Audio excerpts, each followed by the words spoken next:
सविनय अवज्ञा आंदोलन, इसके विषय में डिस्कशन होगा। तो इससे पहले आप लोग इस वीडियो को लाइक करें, शेयर करें, दूसरे लोगों को कमेंट्स भी दें, ठीक है। वीडियो समझ में आए तो लाइक करें, बाकी इसमें कमेंट दें, समझ में नहीं आ रहा है क्या आ रहा है, क्या आपको लग रहा है, या फीडबैक और बेहतर बनाने के लिए क्या हो सकता है। अपने साथ वाले साथियों को भी ये शेयर करते रहें ताकि वो इसका लाभ उठा सकें। तो इसमें जैसा कि आप लोगों को इससे पहले के बिंदुओं पर हम चर्चा कर चुके हैं, आज नमक यात्रा और सविनय अवज्ञा आंदोलन की शुरुआत पर चर्चा होगी। महात्मा गांधी जी ने विचार किया कि नमक एक शक्तिशाली प्रतीक था। नमक एक शक्तिशाली प्रतीक था जो राष्ट्र के व्यक्तियों को एकजुट कर सकता है। और उन्होंने वायसराय लॉर्ड इरविन को एक पत्र लिखा जिसमें कि 11 मांगों का आग्रह किया गया था और इन मांगों में नमक कर को खत्म करने की मांग की गई थी।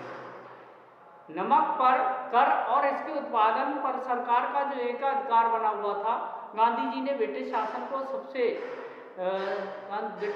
सबसे क्रूर पक्ष बताया। ये इरविन मांग करने पर बात करने के लिए तैयार नहीं थे।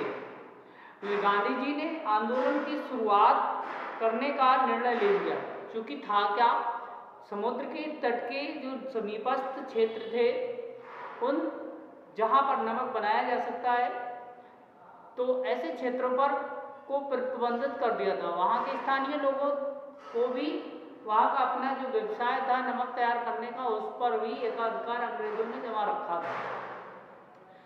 तो इसी बिंदु को लेकर जो इरविन के सामने 11 मांगे रखी गई, उनमें नमक पर कर हटाने का जो प्रस्ताव था वो भी शामिल था।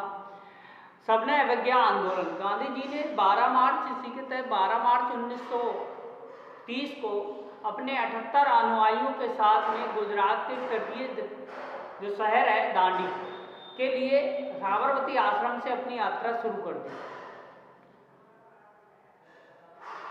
और 8 अप्रैल को यह दांडी पहुंचे।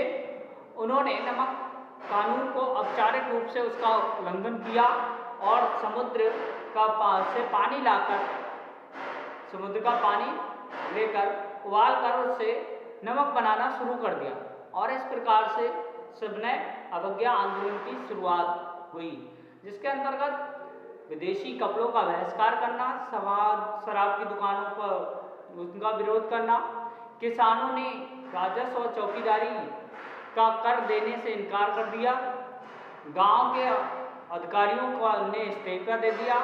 कई जगह पर जो बनिए लोग थे, व्यापारी लोग थे, गांव के कई जगहों पर वन क्षेत्र में से जुड़े लोग थे, उन्होंने वन कानूनों का उल्लंघन किया और इन आंदोलनों से परेशान होकर औपनिवेशिक सरकार ने कांग्रेसी नेताओं को एक एक करके गिरफ्तार करना शुरू कर दिया।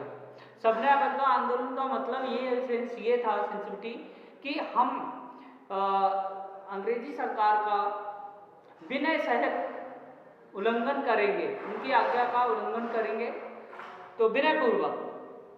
तो ये है अपना तरीका उनका था। इसी आंदोलन में सविनय अवज्ञा आंदोलन जो एक एक करके उन्होंने गिरफ्तार करना शुरू कर दिया। आंदोलन को बीच में ही सविनय अवज्ञा आंदोलन को स्थगन करना पड़ा।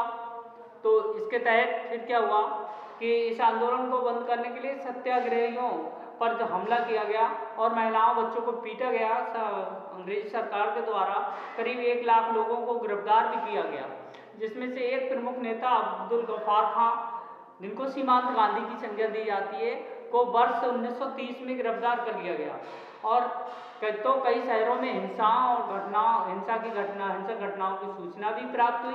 इसी स्थिति में महात्मा गांधी ने एक बार फिर से अपना आंदोलन बंद करने का फैसला किया और 5 मार्च 1931 को इरविन के साथ में एक समझौते पर हस्ताक्षर हुए।